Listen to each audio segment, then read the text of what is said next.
All right. Thank you once again for tuning into the Grim Wisdom Podcast. Idea, as always, is we're going to bring you some wisdom, and it's going to be of a depressing nature. With me today is nobody. So if you read the post on Facebook, as I know probably all 5 of my listeners did, since that's probably the only way you found out about this podcast is by being a Facebook buddy of mine. But I told everybody you'd have a special guest, and indeed you do, and it is me. So the lesson there is never to get your hopes up too high and to expect disappointment, because that's probably what you're going to receive.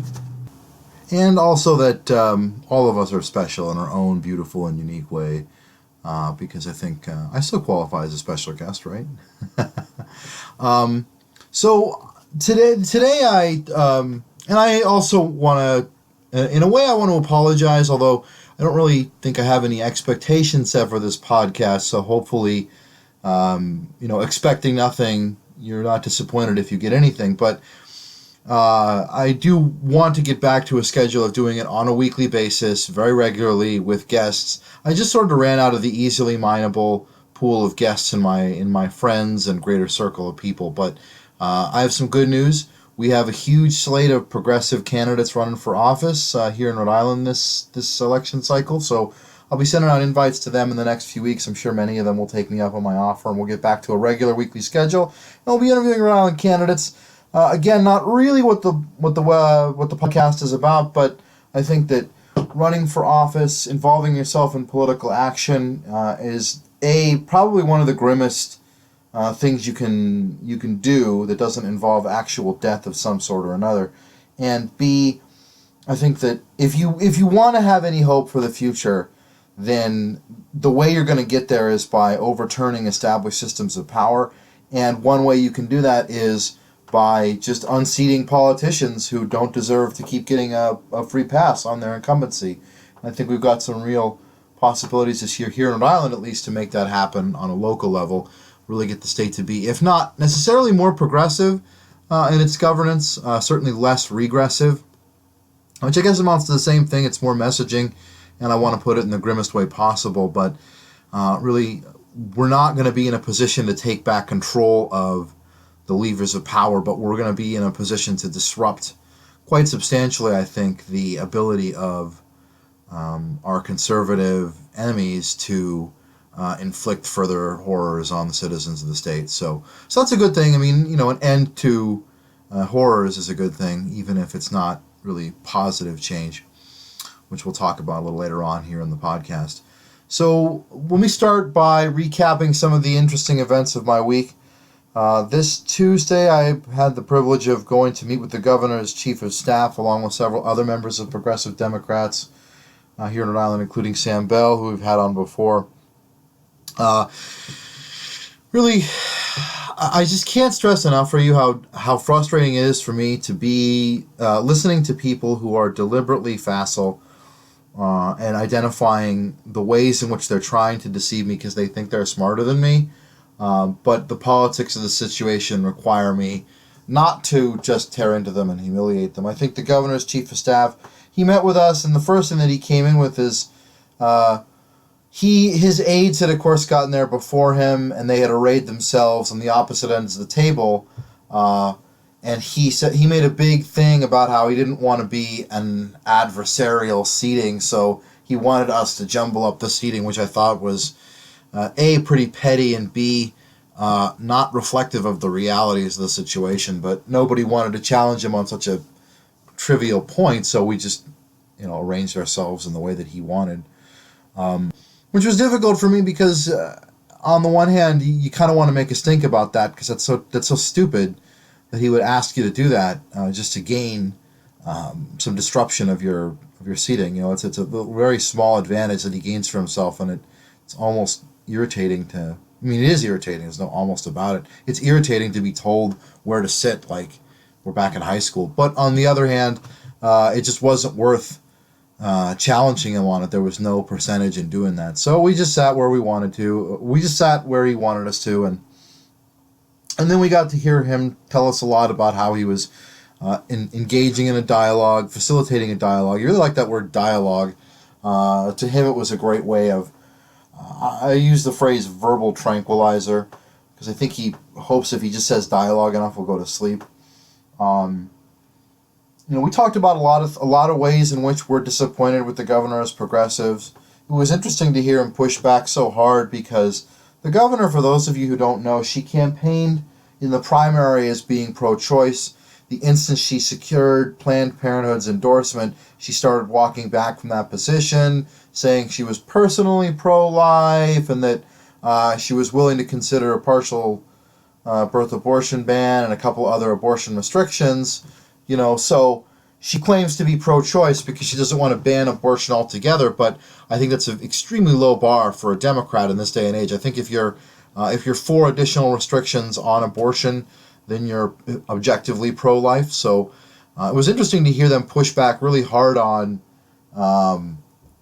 the governor getting the blame for some recent changes to the state insurance exchange that forced people who, in essence, what happened was they forced all the insurers to have a non-abortion covering version of every plan that they wanted to offer, but they weren't required to offer plans that did cover abortion. So the issue is, for a lot of employers, the employees lost their employer-based coverage for abortion. If they had wanted to maintain that one benefit, they would have had to go to the exchange. It's a really bad way to design insurance because of the what's called the adverse selection problem, where people who are more likely to have an abortion select the plans that cover abortion, and those who know they won't have an abortion try to save a small amount of money by selecting the plans that don't cover it.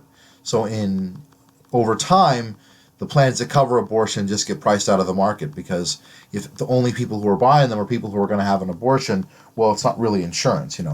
It's more like prepayment of medical services, and at that point, the premiums rise for those plans. So all foreseeable consequences.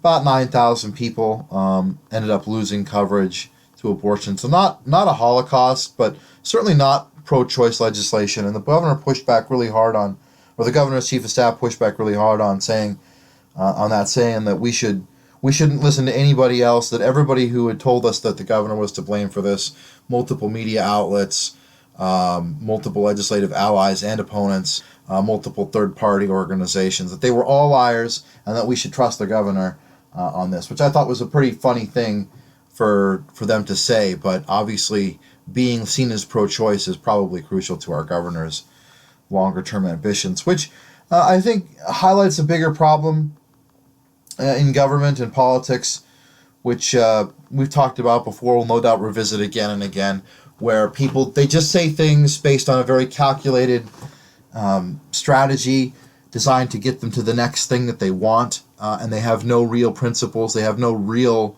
commitment to anything they say. It's not as though you can't trust them to keep their word. It's that their word has no relationship to what they're going to end up doing. That what they're going to end up doing invariably is determined by the power dynamics of the immediate situation and their long-term goals, and has nothing at all to do with previous commitments that they might have made. So it's not as though you can't trust a person like that. A person like that is quite predictable in that they'll always do the thing that is best for themselves, and if you can figure out what their goal is and what the optics of the situation are, then you'll usually be able to predict their actions. It's interesting because, as a side note, Sam Bell, much more conservative, progressive Democrat than a lot of us, and he's much more of an incrementalist. His feeling is that interpretation of Raimondo is wrong, and that she's acting from a position of genuine belief that abortion is wrong. I'm skeptical that she has any beliefs, or that she is, fully human. I think she's a sociopath. But be that as it may, again, we talked about that before. I don't want to bore you with too much tedium around politics. The more I wanted to use this as a platform to talk about larger issues of the difficulties of engaging in political activity, and how slim the hope kind of is for positive change through that outlet, how it requires a tremendous amount of effort and force and luck in order to put yourself in a position where, through actual elections, you're gaining control of the levers of power. Another thing that was interesting about the meeting with the governor's chief of staff is that They didn't seem to know very much about anything, but they felt very confident that they did, which again is a classic lawyer trait. If you go to law school, that doesn't make you an expert or even mean that you know anything at all about economic development, for example, or environmental strategy, or even that you have a background in a kind of law other than the one that you specialized in. So it was interesting because we have these three lawyers in the room. Sam Bell, who is not a lawyer, was lecturing them on the finer points of Rhode Island zoning law, and how the state could actually, they have the authority to involve themselves in the zoning for the Superman building in Providence. And he also took them on a history of how Providence's zoning regulations that are on the books are explicitly holdovers from a racist era. A lot of these zoning laws haven't been examined since the 50s, when the intent of them was explicitly to create segregation and racial divides in Providence. And so now when we have Providence, continues to be very segregated. In fact, in a lot of ways, is becoming more segregated. It's not surprising that this is the case, because we have all these zoning laws on the books that haven't been examined in a meaningful way for a long, long time. Or maybe meaningful isn't quite the word. There have been some minor changes over the years, but in a systematic and thorough way, I should say. I don't want to belittle the small incremental changes that have happened over the years. Some of them have been positive, but the bottom line is that Providence zoning continues to be structured in a way where a lot of the bills or the laws rather, that govern Rhode Island, the Providence zoning, were holdovers from an explicitly racist era. They were designed explicitly at the time to facilitate segregation. And while the explicit parts of the segregationist rules have been stricken from the law books, because of course they're all illegal now, the implicitly segregationist laws and the ones that supported segregation without directly enforcing it, those are still on the books. And so it was interesting to see Sam Bell lecture these three lawyers in the room about how, in fact, the state does have the authority to make decisions about this. They can, in fact, have a voice in Providence's zoning, which I thought was pretty interesting, because these people are lawyers. Sam is a geologist. He shouldn't, by all reasoning, know the law better than them. And of course, in this aspect, he does. It was also interesting because we talked about there's a series of environmental challenges in the state right now. One of them is that we're not doing enough to develop renewable energy, specifically solar energy. One of them is the natural gas plant up in Burrillville, which we don't really need. We have plenty of power already. We don't need it for power generation. It's very controversial, and we're opposed to using any more fossil fuel infrastructure, especially when it's not needed to address an immediate need. And third of all, there's also this, they want to build a liquid natural gas compressor station in Providence, and of course they're going to build this compressor station in a poor neighborhood with already poor air quality, overwhelming minority neighborhood. The idea being it's going to be loud and stinky, it's going to be polluting, there will be inevitable leaks, and we want to make sure that those leaks and that noise pollution and the subsequent damages to localized property values and health, we want to make sure they fall on the community that is the most expendable, so obviously the poorest and most minority, or most heavily non-white, I should be more explicit, neighborhoods in Providence. So we're against that, of course, and on the solar credits, on the solar issue where we wanted to expand solar, the governor created this organization called, she didn't create it, she expanded this and revised the tools for this Commerce Corporation. It's basically, it's funny because the chief of staff who came to speak with us said, it's not a slush fund for the governor to just dole out money on pet projects.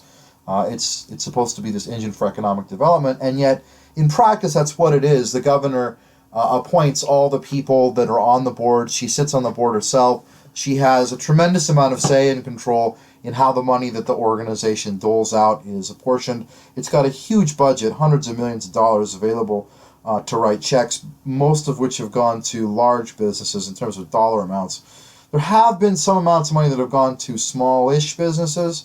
Sam would have more numbers on that if you care, but bottom line is it's basically a way of spending money without direct legislative approval. And the governor, although she doesn't explicitly have direct control, she implicitly, by her ability to appoint everybody on the board, none of whom are elected directly by the voters, and by her, her ability to demand their resignations and other things. Essentially, the power of the organization flows from the power of her office. So, in effect, it's her way of spending money on pet projects. There is an approval process. She can't just do it by fiat, but all the people who do the approving are people that she's appointed, so the effect is the same thing. And if you don't believe that, then you're probably a lawyer working for the Raimondo administration, because no normal human being would believe that Raimondo doesn't have control over that organization under the circumstances. In any event, the organization, most famous in Rhode Island for a few years ago, spending an inordinate amount of money on a softball star or baseball stars game company that failed rather spectacularly, and we ended up having to spend all that money anyway on bond guarantees, not for economic development, but simply to guarantee Wall Street profits of investors, some of whom aren't, the buyers of these bonds aren't even visible to us. They're opaque, but we still felt that we had to pay them for reasons that mystify me. In any event, returning to the point, one interesting thing is, so the governor has been aggressively willing to support and in other ways implicitly allow for and expand non-renewable energies, the fossil fuel industry, this natural gas facility up in Burrillville. But we've seen some steps in the direction of expanding solar energy, but nothing with a really broad base. And there's this essentially slush fund of money that's supposed to be used for economic development. There's no legislative oversight of it directly. It just happens. So one thing that you could do with that money is you could simply put together tax credits for individuals who put solar on their houses.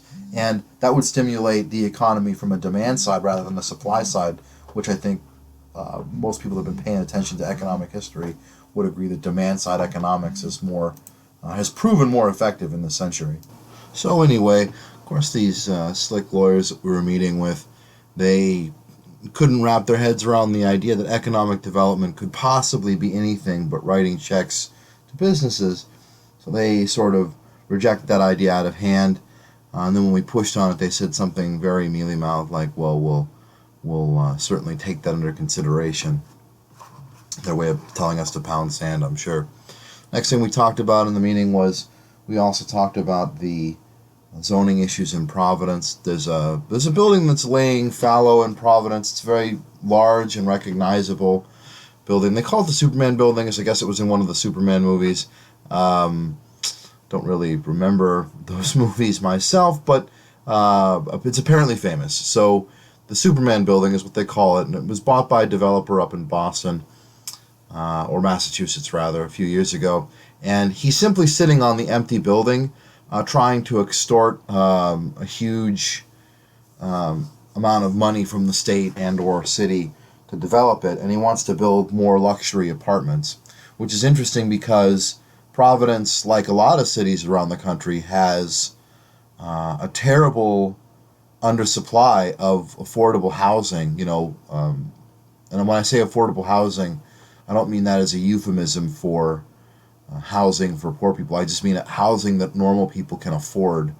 In Providence, there's a huge demand. I mean, there's really no structural vacancy for anything below the super luxury level. Once you start getting into luxury apartments, there's plenty of them sitting empty in Providence. We have a glut of the luxury high ticket apartments in Providence. It just can't move because there's not enough people wanting to move into those kinds of apartments for those prices. But there's plenty of demand for housing. It's just not at the prices that these developers want for their luxury properties. So the idea that we're going to redevelop the Superman building at taxpayer expense and build even more luxury apartments. It's frankly ludicrous from an economic stimulus perspective. It makes no sense to give them any money to do that because we don't need any more luxury apartments in Providence. But they're sitting on the property anyway. They figure if they just own it and let it sit vacant, they'll eventually be able to demand from the city huge concessions to get them to build these luxury apartments. Um, I don't know why. I don't know why developers are so dead set on building luxury apartments. I guess because it's easier for them to, the bigger the ticket, the bigger the profit in real dollars, because their profit's going to be a percentage. But you would think that it would make sense to build what the market will bear, but when the developer is just looking for a handout from the state to guarantee their profits, regardless of their ability to sell the units or rent the units, if that's the way they want to structure it, then luxury apartments allow them to get they're easier to sell, quote unquote, to the legislature. They look nicer.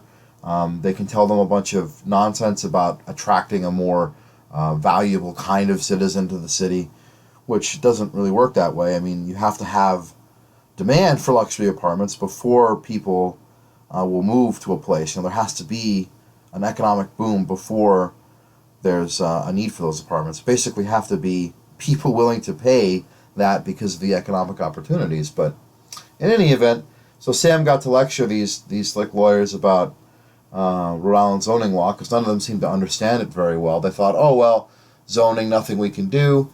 And Sam actually explained there's a great deal you can do. Talked about some of the frankly racist and segregationist history of Providence zoning law, which was last examined in a thorough way back in the 50s when it was explicitly segregationist. So, and then we ended the meeting by just doing a hodgepodge of other random issues.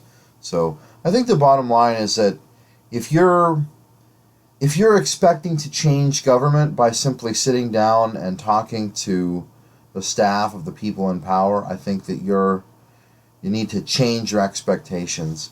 We have a really big slate this cycle of progressive candidates here in Rhode Island. I think that there's just no way we're ever going to be able to work with people like the people we're sitting across the room from. I know that Sam, who is a bit more conservative, as I might have mentioned earlier, than the rest of the progressives, I know Sam feels that there is some benefit in these meetings and in talking to these people and working with them to find solutions. I don't disagree broadly with that tactic. I just think that with these particular group of people, they can't be reasoned with, they can't be worked with on any kind of real way. They're always going to be looking for the least substantive thing possible that they can offer us to trick us into giving our support. And frankly, I'm tired of dealing with people like that. I feel like it's negotiating in bad faith when they're not interested in our values. They have no concern for progressive change, no concern for the welfare of the poor or the needs of the city, really. The only thing that concerns them is how do we please the rich, because the rich are the ones that are going to further our careers. The rich are the ones that are going to pay for our campaign expenses later on. So yeah, kind of another disheartening example of a Grant encountering American democracy and being underwhelmed. But by now you're probably all used to hearing about those.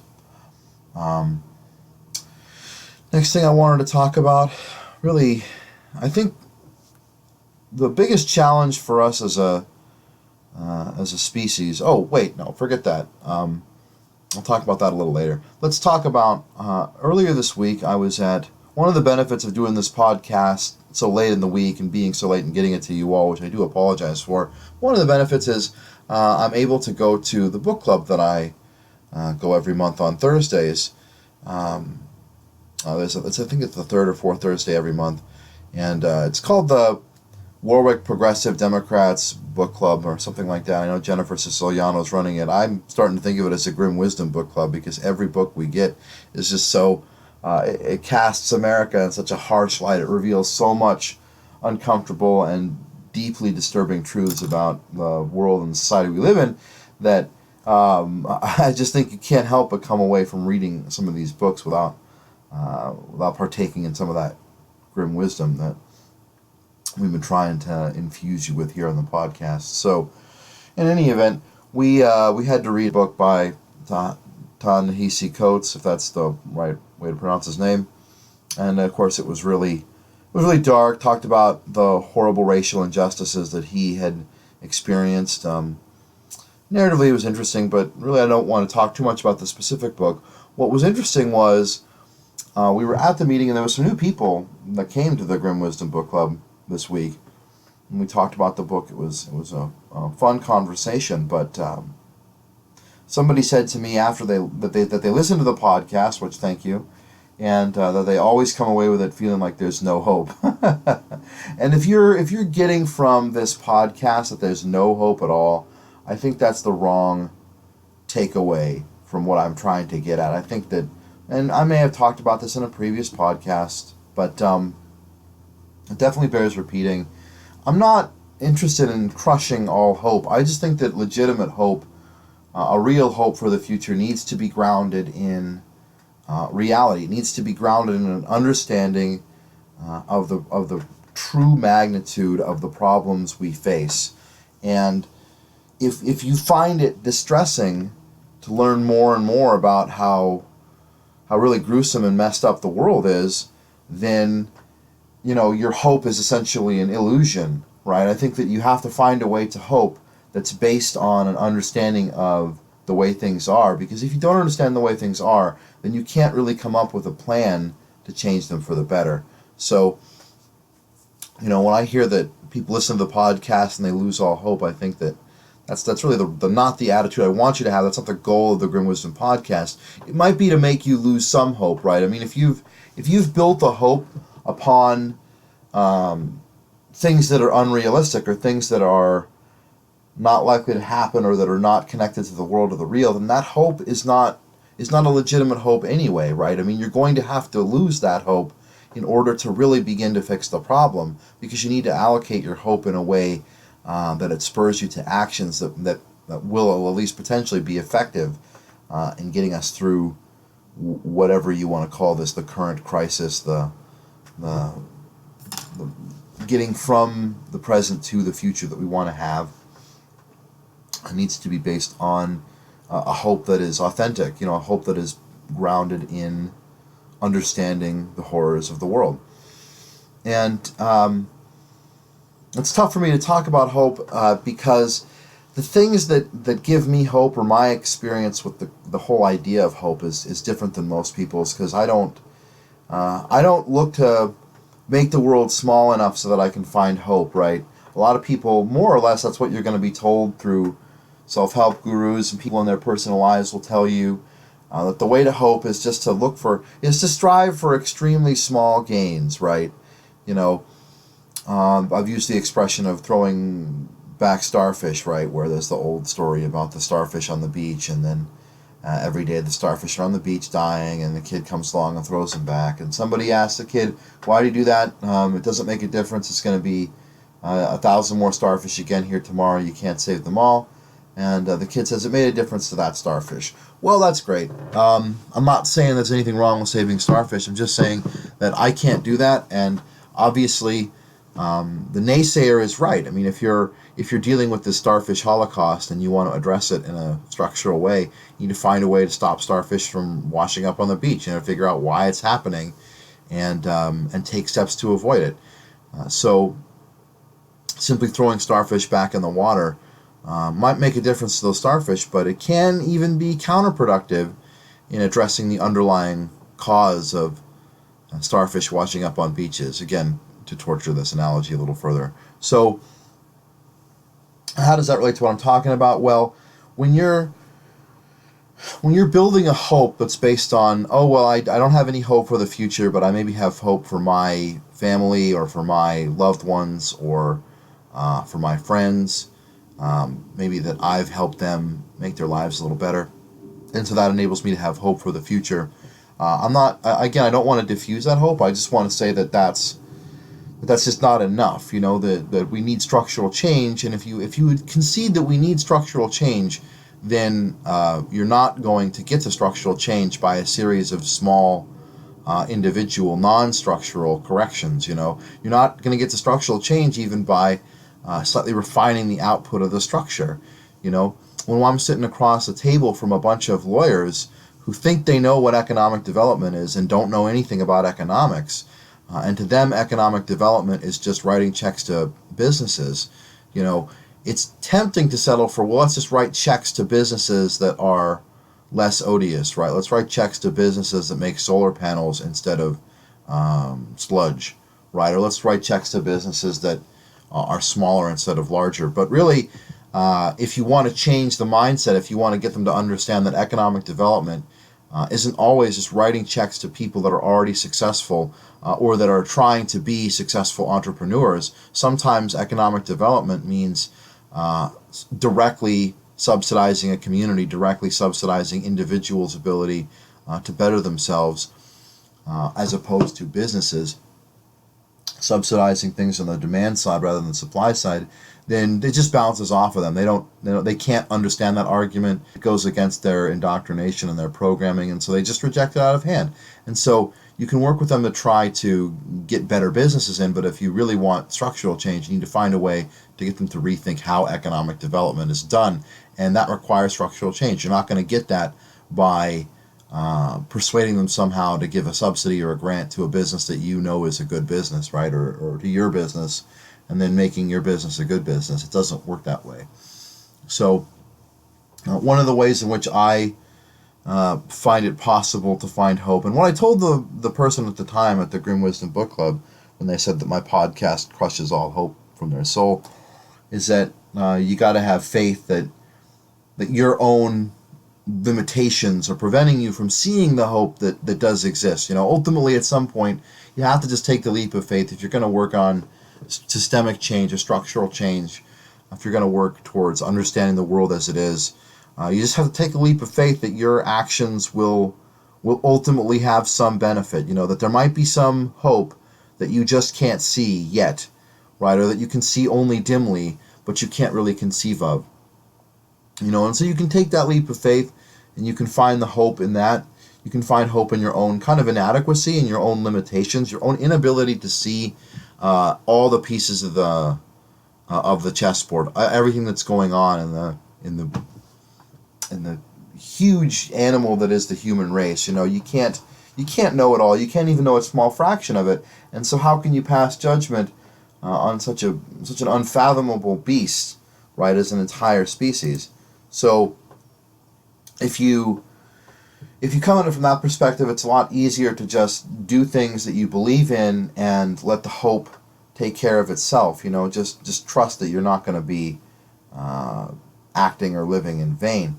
But so that's what I told her. I think that's a good argument. I've used that argument before, but when I examine my own actual internal workings, that's not actually true. That's not actually a true reflection of how I think most of the time. It's sometimes useful, but by and large, the way that I hope is I just refuse despair. I mean, it's as simple as that, right? You just gut your way out and you refuse to fall into despair, and it's sort of natural to the human state to have hope, even if in the absence of despair, hope takes hold, just like in the absence of hope, despair takes hold. So for me, anyway, what's always worked is to focus on not giving up, not finding despair, and sometimes that means going down paths that other people don't recognize or aren't entirely comfortable with.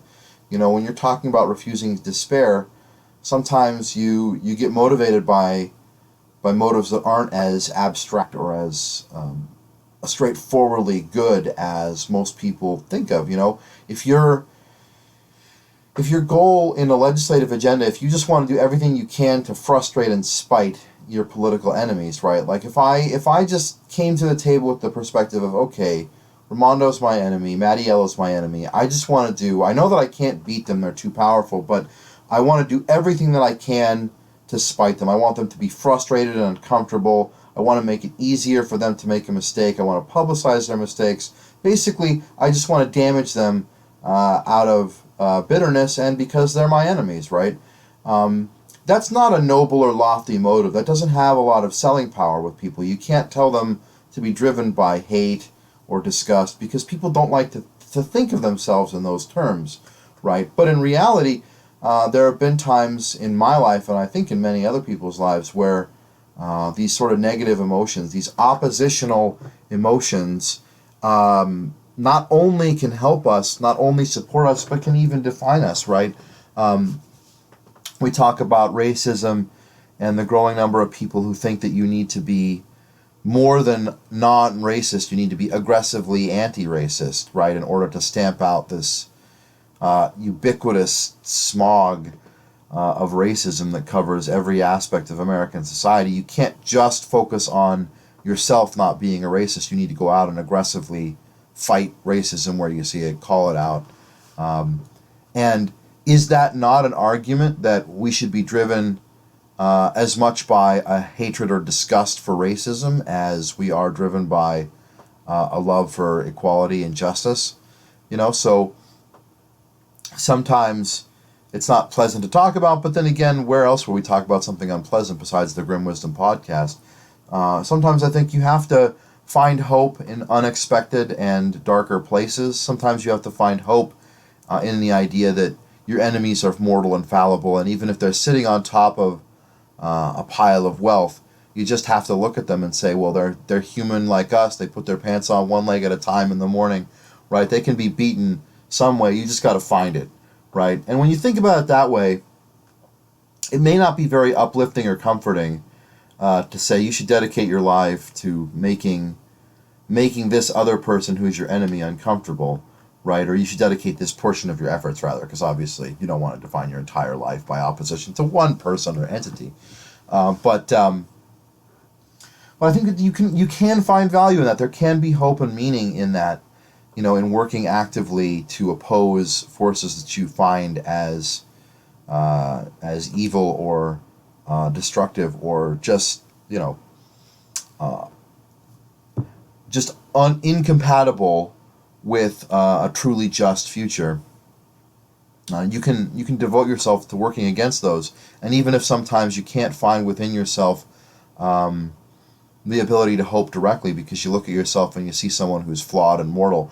If you look across the table, you can see a whole bunch of people who they sit on higher pools of power, right? They sit on top of pools of money, on top of piles of education and Rolodexes of contacts, but in the end, they're just human like the rest of us. They make mistakes, they fail, their comprehension is limited and or flawed, and they can be beaten no matter how powerful they are.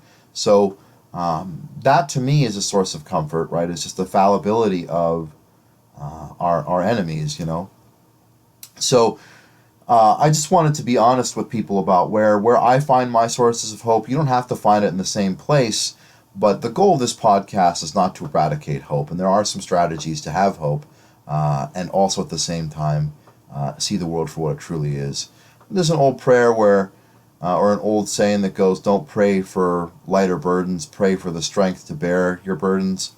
So I think that's what I would offer to you if you're finding trouble having hope at the end of the podcast, right? If you're tempted to close your eyes to the things we're talking about just because it's too horrible or it's too uncomfortable, then I would say instead focus on bolstering your spirit. Get used to being able to grapple with these things and finding hope anyway.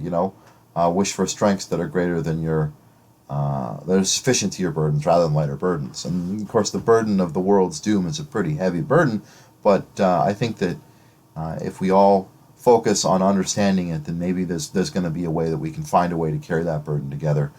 At least that's what I hope for. So, I'm moving on. I talked about the burden of the world's doom, and that's maybe a melodramatic way to put it, but obviously there's a lot of things going on that are going to cause problems for our future. There's this general sense amongst people that I talk to of all economic and social backgrounds that the future is going to suck more than the present, and the present sucks more than the past. And whether or not that's true in terms of the past not sucking as much as the present, because certainly in some respects we've come a long way since the past, it's definitely true that in other respects you can point to specifically we've not made the progress that we hoped for and we've backslid. So the question of how do we get from there to here often arises. And I hear this the same phrase used over and over again, that people need to wake up. And sometimes I've said it, people need to wake up. People need to open their eyes and see the world for what it really is. But I think that maybe that's wrong. That's the wrong way to think of it. It's just that even saying wake up is a bit of a cop out, because to use another analogy, if you think of a baby, right? A baby is no more understanding when it's awake than when it's asleep. I mean, maybe it is a little, but a baby is not capable of bearing the burdens of an adult, whether it's asleep or awake. And so if my advice to a baby is wake up, see the world for what it really is, then I'm just wasting my breath. I can't. A baby's problems aren't going to be solved by waking up, because a baby's still going to be a baby. What needs to happen is that the baby needs to grow up, right? And I think that's kind of where we are. We're at the threshold of a place where humanity just needs to grow up, not wake up, but grow up, because I think we all know what the problems are. We all have this almost instinctive understanding of where the problems are coming from. And I think many of us are very mired in ignorance and destructive programming, to where we take that instinctive understanding and we redirect it in certain in ways that are totally counterproductive.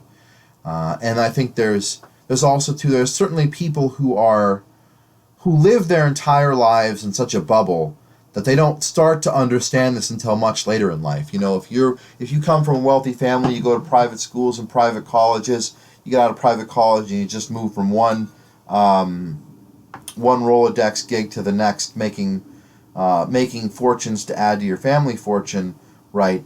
It's gonna take you a while before you're gonna see the world outside of that bubble, if indeed you ever do.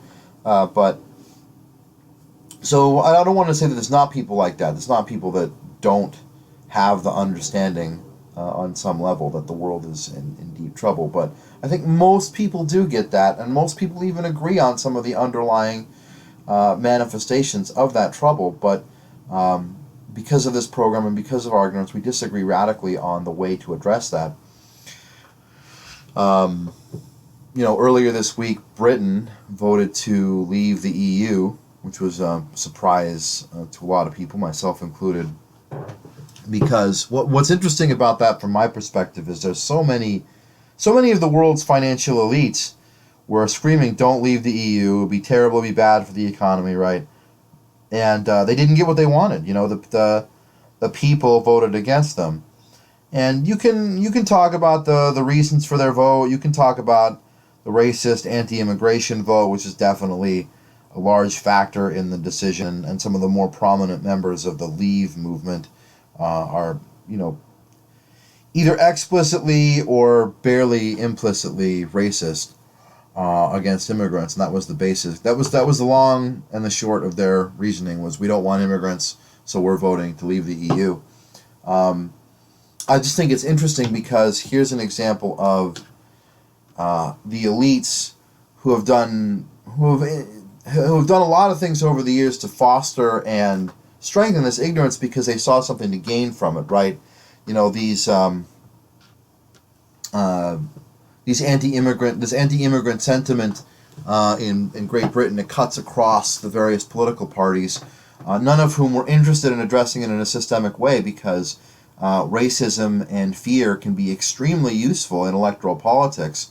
And so the temptation to, instead of take on the very difficult and challenging task of helping people grow out of their fear and ignorance, you take the easy road of just gratifying their ignorance and fear, right? So that you can continue using it as a lever to control them, right? And again, that's not that different from the way things work for children, right? When you have a child and the child wants to do a dangerous and foolish thing, by and large, you don't sit the child down and attempt to reason with them.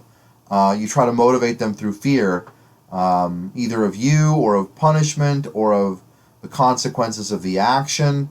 Of course, along the way, you do try to educate children. You do try to give them the tools they need for an adult. But sometimes situations don't allow for that, and the exigency of the moment means that you have to, in order to get your kid to stop running in the street, you have to make them terrified of getting run over, because otherwise they'll get run over, right? And so in the short run, it doesn't matter whether they do the right thing out of fear or whether they do the right thing out of understanding. But in the long run, if you don't cure a child of its ignorance, it's never going to become an adult. If you don't cure a citizen of their ignorance and fear, they're never going to become a well-educated, informed member of the body politic. They're never going to grow up, as it were. And we are a people that is in a deep denial about itself. Human beings as a whole, we're in denial about the consequences of global warming. We're in denial about what happens to our trash. We throw it in the trash can and it just disappears into a landfill that's ever expanding. Parts of that landfill make it into the sea, and they end up in this thing called the Great Pacific Garbage Patch, which if you ever want to see something really gruesome and stomach turning, go on YouTube and look at some pictures of the Great Pacific Garbage Patch. It's just this massive region of floating plastic and dead life.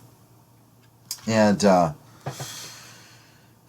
Mother Nature may or may not ultimately be able to deal with the Pacific Garbage Patch, and we may or may not be able to clean it up. But the point is, if you just live in denial, you think your trash disappears when you throw it away, then sooner or later, here in Rhode Island, the landfill is going to be full in 11 years, as Jennifer Siciliano has told us, and there's no plan at all to replace it. There's no place to put it in Rhode Island. There's no way to expand the landfill we've already got. Are we going to ship the trash out of state? I mean, what's going to happen to that in a few years? And so what we ought to be doing is we ought to be aggressively educating people about this. We ought to be doing everything we can to get them to curtail their usage of trash. And, we ought to be looking for a new landfill site, because that's what a grown-up would do. But instead, we have politicians who are squabbling children because they serve a public that has for years been not necessarily deliberately, but the effect has been that nobody is that interested in investing in the citizens for the long term in terms of curing their ignorance and really waking them up to the problems like this, because it's just so much easier to push simple buttons to drive voters where you want them when you need them, and then to end run around them when you don't. When you want to put forth tolls, then you just do it. You don't ask the voters for their opinion, because you know what they're going to say. But when you want the voters to re-elect you, well, then you give them some nonsense about taxes, and you do everything else you can to engineer that outcome, without educating them. Because if you educate them and somebody else comes along and says, hey, here's my reasoned argument for why I'll make a better guardian of your interests than the incumbent, well, then maybe the people might vote for the challenger, and we can't have that. No incumbent wants that, so they have to try to keep you unaware. And then two, things like racism, xenophobia, nationalism, they're extremely useful for not just politicians, but economic elites as well, because they keep people from banding together. They keep people from seeing the structural exploitation of classes of people. When you're, it's very comforting to be a racist, or must be, because everything makes sense, right? You can just dismiss the misery of millions of people here in America and billions of people abroad. You can just dismiss it all with the wave of your hand, because those people are not your race, and so they don't matter. Their humanness can be called into question at any time, and they're not included in the people whose welfare you care about. And so the very easy short-term solution is just to look at them as the source of all of your problems, and whenever possible, try to shift your misery onto them, right? And so instead of looking at a system that structurally shifts misery, and in so doing creates more misery onto powerless populations, instead of dealing with the misery and finding some way to alleviate it, we just shuffle it around and push it onto the powerless. Well, we're never going to get to a better world if that's the only tool that we have. And if you don't see that that's what's happening, if you don't see that so many theoretically well-intentioned programs have that outcome of shifting misery onto the powerless, right? If you don't see that, if you're not aware of that problem, then you can't address it. If you're not, if you don't know, if you don't know what it means to be an adult, if you can't read or write or communicate, then you can't really be a civic minded person, you know. And so I think that returning to my original point, the human race doesn't need to wake up. I think the human race is already awake. It just needs to grow up. You know, you need to stop thinking that mommy or daddy or God is going to solve your problems for you. You need to stop thinking that your powerful elites are going to actually solve your problems for you, like they promise every 2 years, and then go right back to ignoring you as soon as the election's over. Right? You know, you can't count on other people to solve the problems with the world. You're going to have to take an active role in it yourself, and you're going to have to understand the scope of the problem in order to do that. And that's how grown-ups deal with problems. But the human race isn't there yet. And this sounds real similar, unfortunately, to what a lot of philosophers have talked about throughout the ages. You know, there's been this...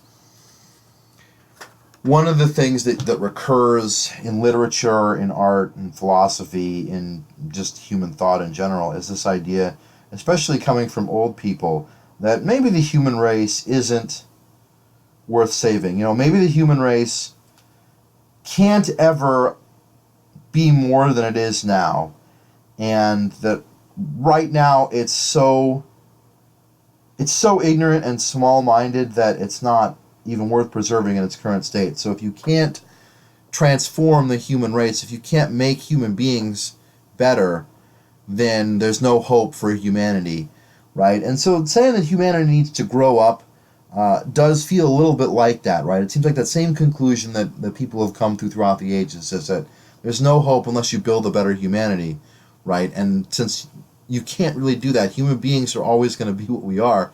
Well, I mean, transhumanism aside, maybe we won't always be what we are. Maybe in the near future, humanity will take a radically different form than it does now. Maybe we'll have computers in our brains that do a part of our thinking for us, and that'll change the way we relate to each other. Maybe we'll live side by side with other intelligences like artificial intelligences or digital intelligences.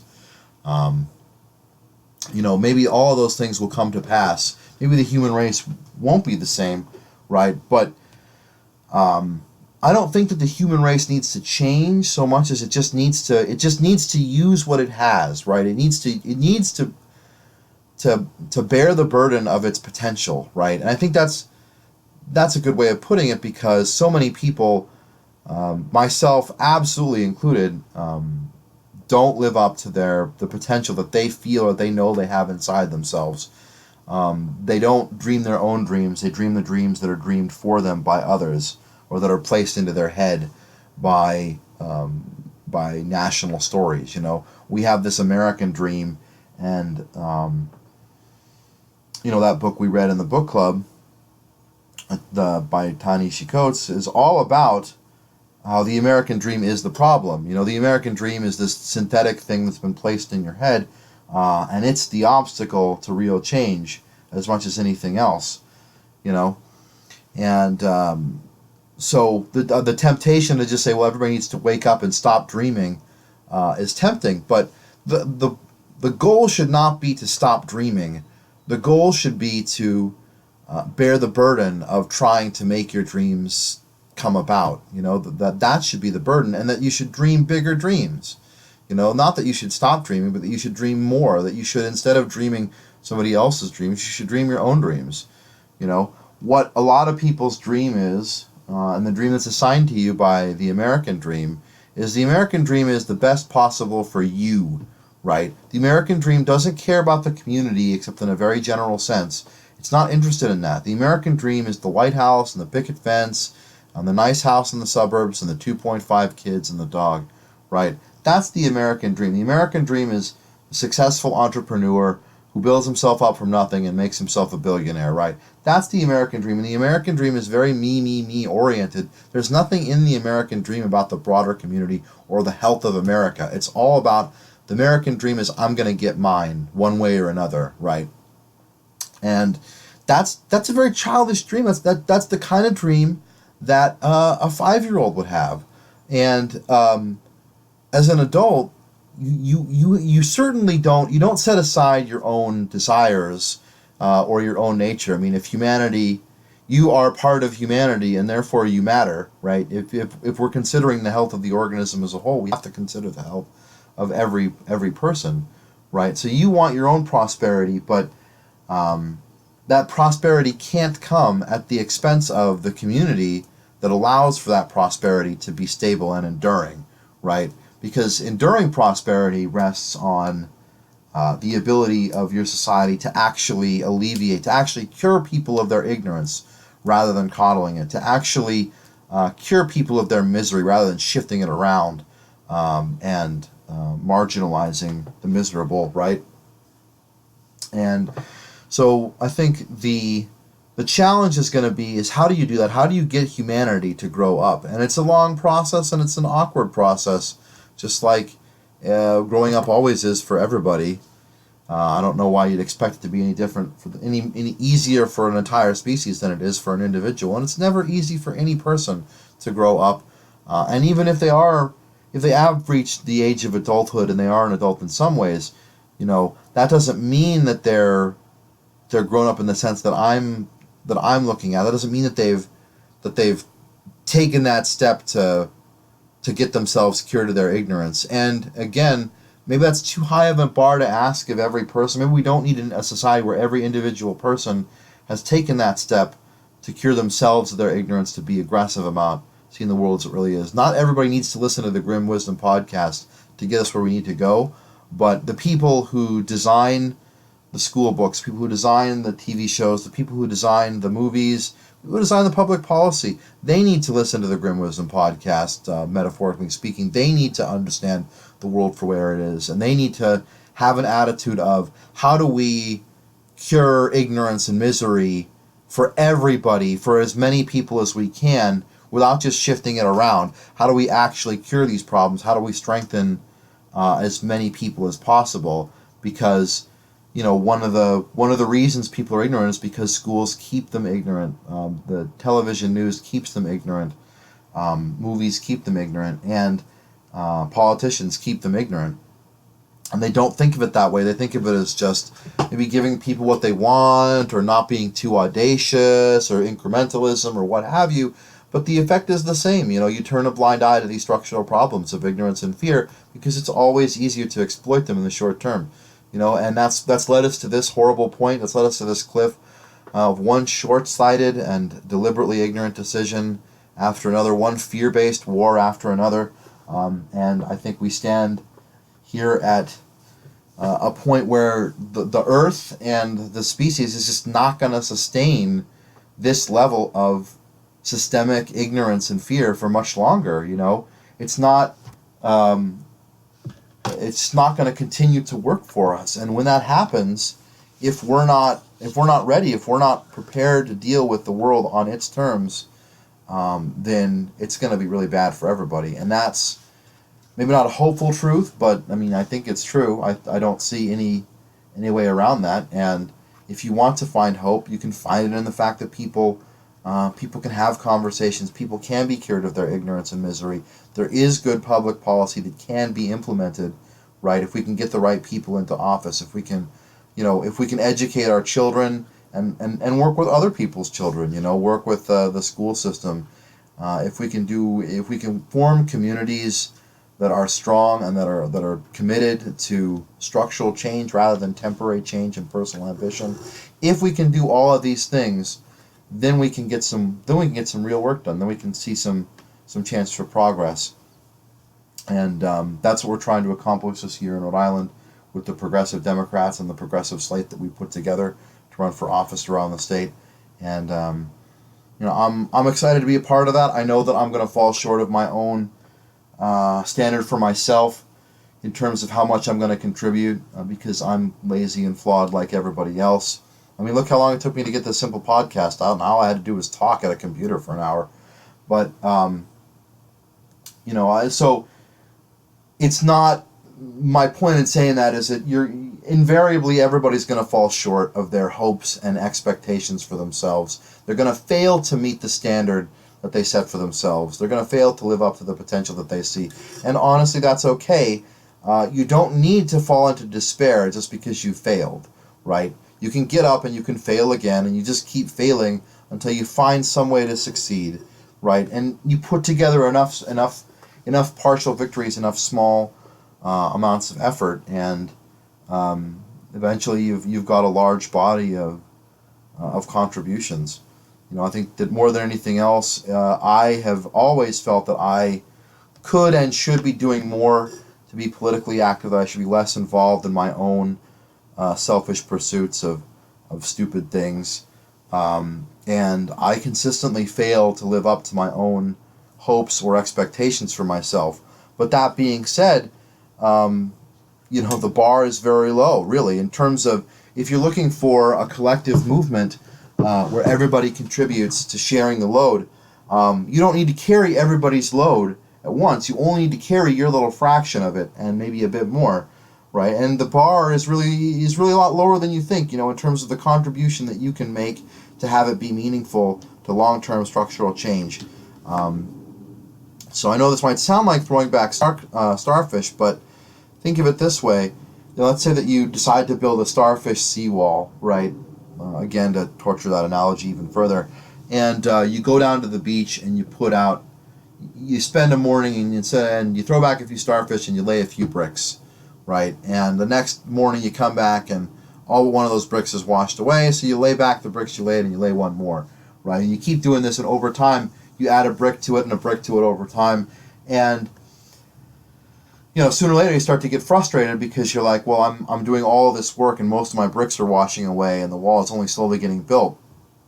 And so you start asking people to help you build the starfish seawall, right? And you're only asking them to lay a couple of bricks a day, right? And so pretty soon maybe you get one or two other people to lay a few bricks a day. And sooner or later that wall gets completed just by plugging away at it, even though every time that you've come down, if your goal was to build the wall by any means necessary, every day that you came down and worked for 15 minutes on that wall, you failed to meet your own goal, right? You failed to build that wall that day. And the next day, most of your gains are going to be washed away by the tide, right? And you're going to have to begin almost afresh, right? But if you just keep at it, if you keep making those small gains, you keep trying to persuade people to help you build the wall, then the wall is going to get built, even if you never feel like you did as much as you could have done or should have done to get that wall built, And I think that you need to think the same way about the kind of movement that I'm trying to build. Is that failure is kind of like a non-stop theme in my life. There's never a time when I don't feel like I'm failing at something that's important to me. I'm failing to live up to the burden of my big dreams, right, by doing small things. But on the other hand, it's been really encouraging while doing the podcast. You talk to people and they don't view me as a failure. They view me as a success. They view me with interest, and that's sort of surprising to me. Like when I talked to Jared and Rebecca a few weeks ago, and I said, a lot of times, my work on the issue of marijuana legalization has been very marginal, and all I can say is that I just met the low bar, and if everybody did what I did, then the problem would be solved tomorrow. And they agreed emphatically with that, and they didn't seem to view me in a negative light. They seemed to view me like something that actually helped them. So even if I've never measured up to my own standards and may never measure up to my own standards, maybe that's not necessary. Maybe you don't need that in order to view the future with hope. Maybe you don't need to be the savior, or in even an integral part of the solution. Maybe you just need to keep plugging away and making your small contributions, not just the feel good contribution of throwing back starfish, but your day by day, year by year, small contributions to building that wall, and it can be something really stupid. I go to Starbucks. Lately I've been on kind of a Starbucks addiction kick. Starbucks does this stupid thing where when you order a hot beverage from Starbucks, they put the lid on and they have this little green plastic stirry straw plug thing that they put in the lid, right? And it plugs the hole. And its entire purpose is to keep the coffee from spilling out on your lap and burning your genitals so they won't get sued, right? And so just so that they don't get sued, they hand you this plastic plug / stirry stick that is used for a fraction of a second to hand you the coffee. And then once the coffee's in your possession, you immediately take it out and discard it because you can't drink the coffee while the plug is in place, right? And then it's just more plastic for the landfill. It's plastic in your car that floats around and doesn't do anything. It's plastic in the landfill ultimately, and maybe it ends up in that Great Pacific garbage patch, right? And so, is it sort of silly and stupid that every time I go to Starbucks I say don't put that damn plug in my coffee? Yeah, I mean, if you wanted to set the expectation of being an environmental crusader, of making real change in the environment, that would be a ludicrous thing to say, right? That just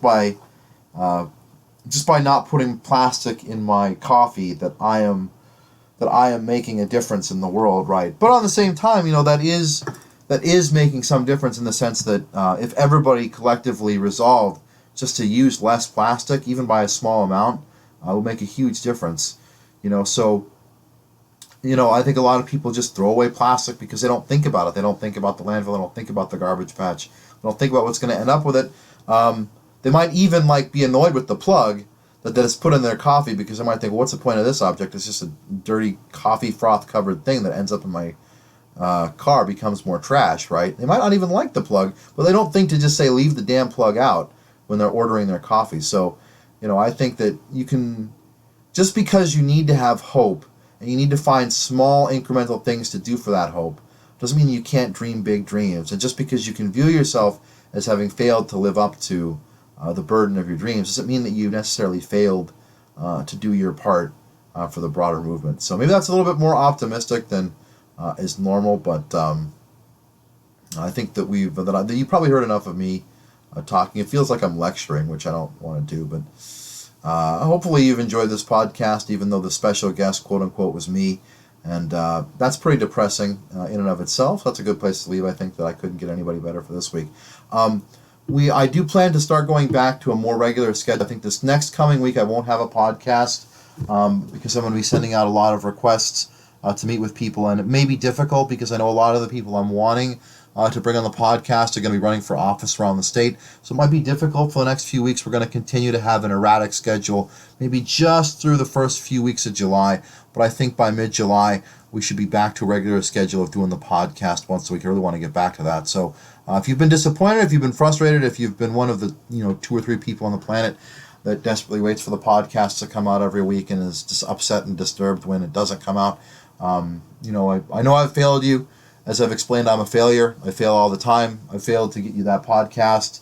I'm sorry. I'm going to do better in the future, I promise, and I'll probably fail to live up to that promise. But my goal right now is to get back on a more regular schedule come mid-July. Hope that'll be acceptable to you. Also, if you're listening and you want to be a guest on the podcast, or you know somebody that you would want to be a guest on the podcast, do feel free to message me on Facebook or through a variety of other means. We're always looking for good guests here on the podcast. I don't have to be of a political nature. It's not really ideal that I'm going to have so many candidates on in the upcoming months because I don't really want this to be a podcast just about Rhode Island politics, as I've said before. But on the other hand, if you've got to have hope somewhere, then I think our progressive slate is a pretty hopeful thing for this election cycle. So, at least here in Rhode Island, we're doing our part to meet the small bar and to fail in a positive way. So I'll leave you with that. Thanks for listening to the Grim Wisdom Podcast, and we'll see you in about a week and a half.